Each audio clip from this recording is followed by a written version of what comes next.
spring. It's a season of promise, isn't it? The world, cold and asleep for months, finally stretches and yawns itself awake. It's the smell of rain on warm asphalt, the impossible green of new leaves, the feeling of the sun on your skin for the first time in what feels like forever.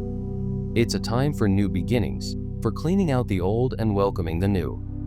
But rebirth isn't always beautiful. When the frost finally leaves the ground, it uncovers things that were meant to stay buried. When we clean out the dusty corners of our lives, we can disturb secrets that were locked away for a reason. The stories you are about to hear aren't about autumn nights or haunted houses in the dead of winter. These are tales born from the thaw, the bloom, and the light of longer days. These are 3 terrifyingly true horror stories that prove that sometimes the most horrifying things wake up with the spring. Our first story comes from a man named Ethan, who believed he'd found the perfect escape from the city. In his mind, a remote cabin in the northern woods of Minnesota was the ultimate prize. He and his girlfriend, Sarah, spent their first winter there snowed in and happy, watching the world turn white. But they learned that winter's embrace is a temporary one, and what the ice holds, the spring eventually reclaims. He calls this story The Figure in the Thaw. The first sign of the thaw was the sound. For months, the world outside their cabin had been muffled by a thick blanket of snow. Silence was the norm, but then, in mid-March, they started hearing it. The drip, drip, drip of melting icicles from the roof. It was a hopeful sound at first. It meant warmer days were coming. It meant the single dirt road leading to their property would soon be passable again. The cabin overlooked a small, private lake. It had been frozen solid since November, a vast, white plate of ice. As the temperatures climbed, the ice began to groan and crack. Giant fissures appeared, sounding like distant thunder. Ethan and Sarah would sit on their porch, wrapped in blankets, and watch the lake slowly break apart. It was during one of these evenings, as the sun was setting and casting long, orange light across the fractured ice, that Sarah pointed. "What is that?" she asked, her voice quiet. Ethan followed her finger. Out near the center of the lake, a dark shape was visible, trapped within a massive sheet of ice that was now floating freely. It was too small to be a fallen tree, too irregular to be a rock. "Probably just a log that got frozen in," Ethan said, trying to sound confident. But he couldn't shake a feeling of unease. There was something oddly deliberate about the shape. Over the next few days, the ice sheet carrying the dark object drifted closer to their side of the lake. With each passing day, they could make out more detail. It wasn't a log.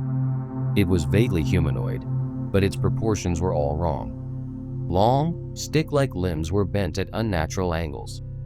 Its head was too large for its body.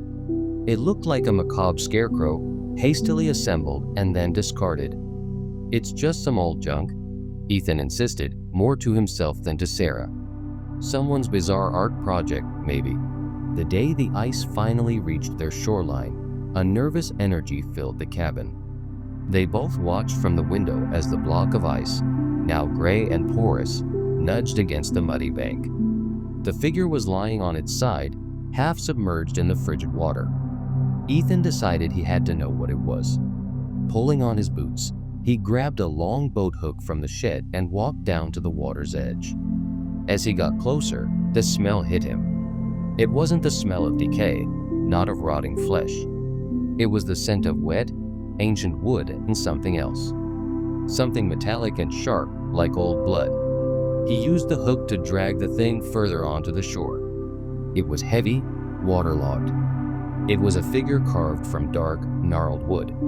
It stood about 5 feet tall. Its limbs were thin branches, crudely attached. Its face was a smooth, featureless oval, except for 2 deep, empty holes where eyes should be.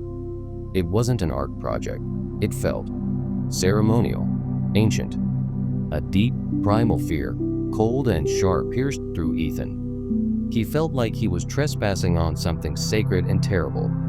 He left it there on the bank and went back to the house, telling Sarah it was just a weird carving. But that night, neither of them could sleep. Every creak of the cabin, Every gust of wind sounded like a footstep outside. The next morning, Ethan looked out the window. His blood ran cold. The wooden figure was no longer on the shore. It was standing upright about 20 feet away, at the edge of the tree line, its featureless face aimed directly at their cabin. "Sarah, did you move that thing?" he asked, his voice trembling. She was already standing behind him, her face pale. "No," she whispered. "I thought you did." Panic began to set in. How could it have moved? The ground was soft mud. There were no footprints. They spent the entire day locked inside, obsessively peeking through the curtains. The figure didn't move. It just stood there, a silent, dark sentinel against the backdrop of the waking forest. They tried to rationalize it a prank by some local, a weird optical illusion, but they were miles from anyone. This was a place defined by its isolation. This was starting to feel like some kind of unexplained phenomena. The second morning was worse. The figure was closer. It was now halfway across their small yard, standing beside the old oak tree. It had moved at least 50 feet in the night, silently and without a trace. The featureless head was still pointed at the house, at them. The sense of being watched was no longer a feeling. It was a crushing certainty. They had to leave. They packed a single bag, their hands shaking too much to grab anything else. As Ethan fumbled with his car keys, he glanced out the kitchen window one last time. The figure was gone from the yard. A wave of relief washed over him, so powerful it made him dizzy. "It's gone," he said to Sarah. "It's gone." Then, a faint, rhythmic tapping sound started. Tap, tap, tap. It was coming from the front porch. Slowly, his heart hammering against his ribs, Ethan turned his head towards the front door. Through the small glass pane at the top, he could see it. The dark, wooden figure was standing on their porch, its head tilted as if listening. One of its long, twig-like arms was raised, and a wooden finger was tapping softly, patiently on the glass. They didn't scream. The fear was too deep for that. They scrambled out the back door, ran to the car, and tore down the muddy road, not looking back. They never went back. They left the cabin and everything in it to be reclaimed by the woods. Ethan says he still has nightmares.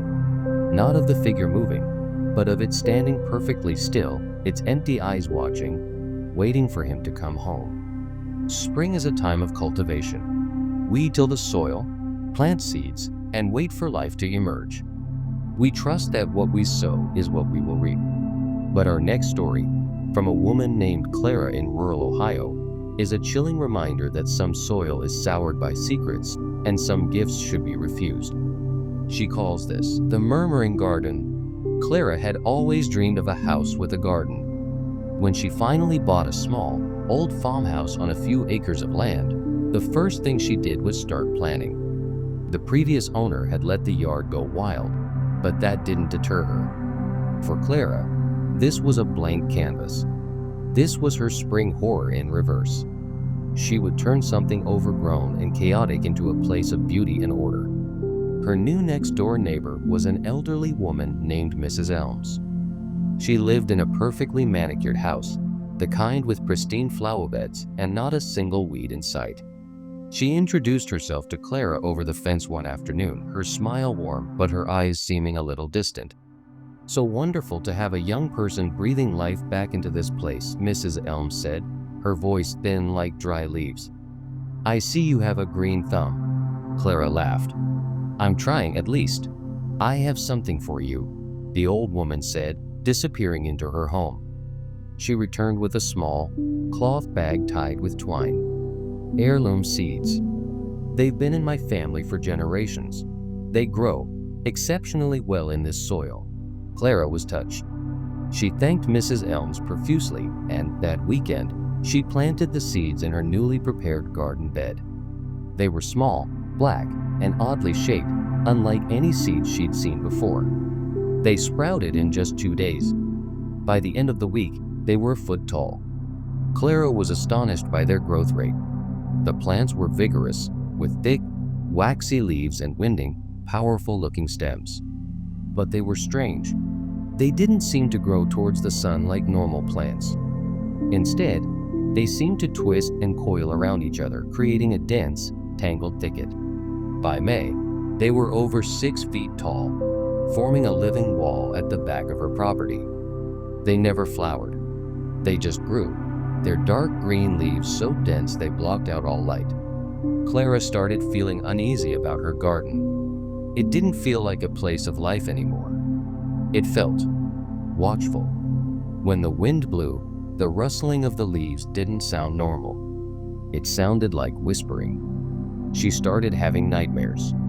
Dreams of being tangled in vines, of green tendrils wrapping around her limbs and pulling her down into the cool, dark earth.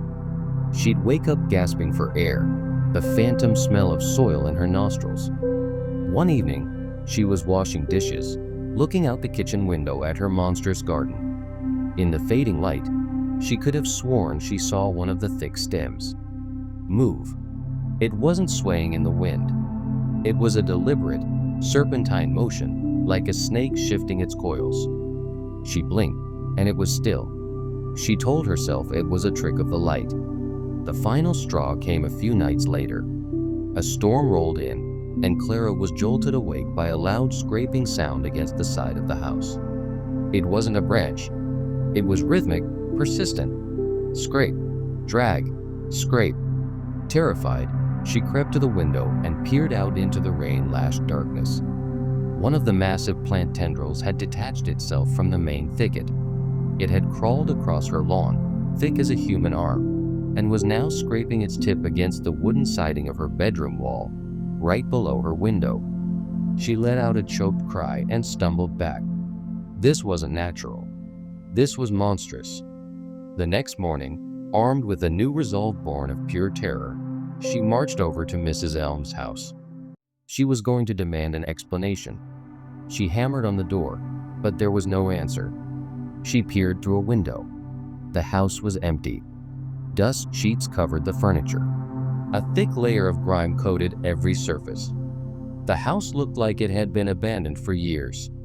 Confused and frightened, she looked up the property records online. The house next door had been vacant for over a decade. Its previous owner, a Mrs. Elms, had passed away 12 years ago. The official cause of death was listed as unknown, but a local news clipping from the time noted she was found in her garden, having seemingly been suffocated. There were strange marks on her neck, the coroner noted, like constricting vines. Clara never went back into her garden. She sold the house at a loss that summer, telling the new owners that she just couldn't get anything to grow. Sometimes, she wonders what became of the plants, and she wonders who or what she was talking to over the fence that day. Our final story deals with the most common of all spring rituals, spring cleaning. It's a process of confronting the past, sorting through what to keep and what to throw away. But for a college student named Leo, cleaning out his late grandmother's attic unearthed a family history far darker than he could ever have imagined, and a presence that had never left. He calls this the tapes in the attic. Leo was home for spring break, and his mom had given him a single, dreaded task: clear out Grandma Rose's attic. She had passed away the previous winter, and the attic was a museum of her long life. It was hot and stuffy up there, smelling of dust and mothballs. Leo spent hours sorting through old clothes, photograph albums, and forgotten furniture. In the farthest, darkest corner, tucked under a loose floorboard, he found a showbox. Inside, there were no photos or letters. There were about a dozen old microcassette tapes, each meticulously labeled with a date from the spring of 1983. Beside them was a small, handheld tape recorder. The box was labeled simply, "My Visitor." Curious, Leo popped the batteries from his TV remote into the recorder, inserted the first tape, and pressed play. His grandmother's voice, younger but unmistakably hers, filled the quiet attic. April 5th. Spring is finally here. I can hear the birds again. It's been such a long winter since John passed. The silence in this house is the loudest thing I've ever heard. Leo smiled sadly. This was recorded just a few months after his grandfather had died. The first few tapes were much the same: daily observations, memories, the loneliness of a recent widow. They were sad, but normal. He started putting them in a keep pile, a strange audio diary of the grandmother he missed. Then, he got to the tape dated April 22nd. Her tone had changed. There was an edge to it, a nervousness. There's a new sound in the house. A settling, I suppose. A creak in the wall of the guest room. It always comes at night. A slow creak, creak, creak, like old wood stretching. But it's always the same 3 creaks. Always. Leo paused the tape. He knew that sound. He'd heard it his whole life when staying over. His parents had always said it was just the house settling. He pressed play, a knot forming in his stomach. April 28. It's not just the creaks anymore. I saw something. Just a flicker in the corner of my eye. A shadow in the hallway where there shouldn't be one. Tall. Thin. It was gone when I looked directly at it. I'm starting to feel watched. The tapes became a descent into fear and paranoia. Rose described doors being left ajar when she knew she'd closed them. Objects slightly moved. A constant, unshakable feeling of a presence in the house with her.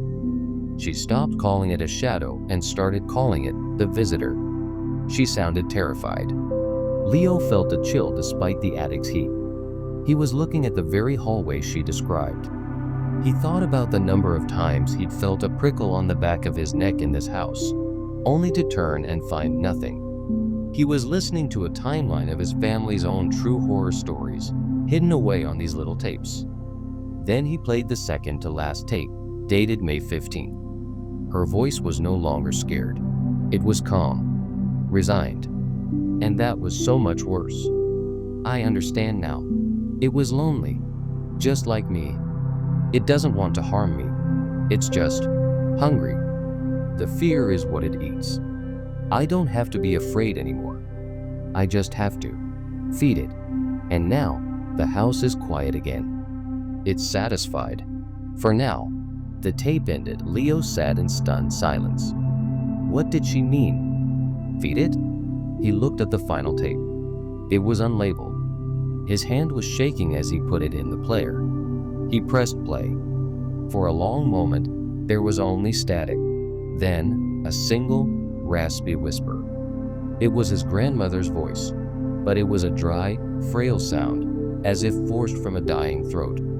It knows you're here. It's been waiting so long for someone new. The tape ended. The silence that followed was absolute. And then Leo heard it. From the wall of the attic, just behind him. It was the sound from the tape. The sound he'd heard his whole life. But it had never sounded like this. It wasn't the house settling. It was the sound of something shifting its weight. Something large and old waking up inside the walls. Leo didn't even grab the box. He scrambled down the attic ladder, slammed the hatch shut, and ran out of the house. He never told his mom what he found. He just said the attic was too much for him to handle. He knows, with a certainty that chills him to his core, that whatever his grandmother made peace with all those years ago is still there, waiting. And it's hungry again. The thaw uncovers what is hidden. The garden grows what is sown. The spring cleaning reveals what is past. These stories remind us that the bright, hopeful light of the new season can also cast long, dark shadows. The world waking up can mean that things we thought were sleeping forever are waking up too. Which of these stories will stick with you the most? The figure in the ice, the garden that lived, or the visitor in the walls? Let me know down in the comments. And if you enjoy peering into the darkness that lurks just beneath the surface of the everyday world, make sure to hit that like button and subscribe to the channel for more terrifying true stories. Don't forget to ring that notification bell so you never miss a new nightmare. Stay safe and be careful what you dig up this spring.